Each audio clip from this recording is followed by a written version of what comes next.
I'm not even upset at the corrupt, evil politicians on the right and on the left. I mean, I don't like them, but I'm not upset with them. I'm upset with the sheeple, the hordes of sheep that just follow them no matter what they say. Sheep on the left, sheep on the right. I was so upset during the Biden administration. So much corruption, so much terrible policies, destroying America. Trillions of debt added. It's crazy. And then next comes Trump, MAGA. He sells us on this amazing idea of putting Americans first, putting America first, fighting our way out of this debt, getting rid of the corruption, staying out of foreign conflicts, regime change wars that just throw us further in debt. And now I'm just watching the sheeple eat up neocon slop. So much slop that they don't even make sense anymore. First, we were going into Venezuela because of drugs, and then it was communism. Then they finally admit it's oil. Now it's to protect the Western Hemisphere because the Monroe Doctrine. We have to protect the Western Hemisphere and get Russia and China out of our hemisphere. But hold up, let's think about that. Russia and China have relations with Central America, South America, Canada.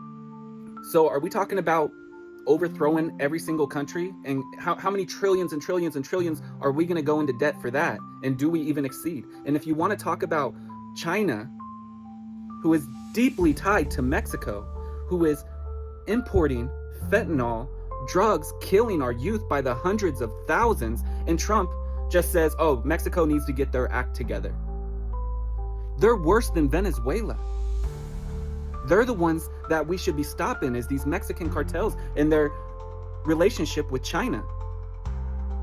So don't tell me you're trying to get China and Russia out of the Western Hemisphere when the biggest problem, our next door neighbor, is importing drugs, killing Americans by hundreds of thousands, and you want to tell me you're America first, that you care about Americans when we're actively dying because of ties with Mexico and China? No, you're not America first. You're a Trump neocon slop eater. And that's all you're gonna be. That's all you're gonna do. You don't think for yourself. You literally attacked the left for the last 10 years saying, oh, they're unable to think for themselves. They're unable to criticize their own politicians. You're the same. You have a God, and that God is Trump. And you try to say that you're Christian, yet you're willing to go into Venezuela and unalive anybody who gets in your way so you can steal, rob, and plunder oil, gold, and silver because you're so greedy that you think it's justified. You're not a Christian. You're not America first. MAGA started out awesome, but it turns out it's a big psyop, and you're all just falling for it. And I think you know that this isn't what you voted for, but you're okay with it anyway because you don't have the ability to think. You don't have the ability to be a patriot. I'm not saying to join the left. Their policies are terrible. I would never. But to continue with neocon, rhino, slop, foreign and special interests ruling America, that's not America first. That's not America first, and you know it.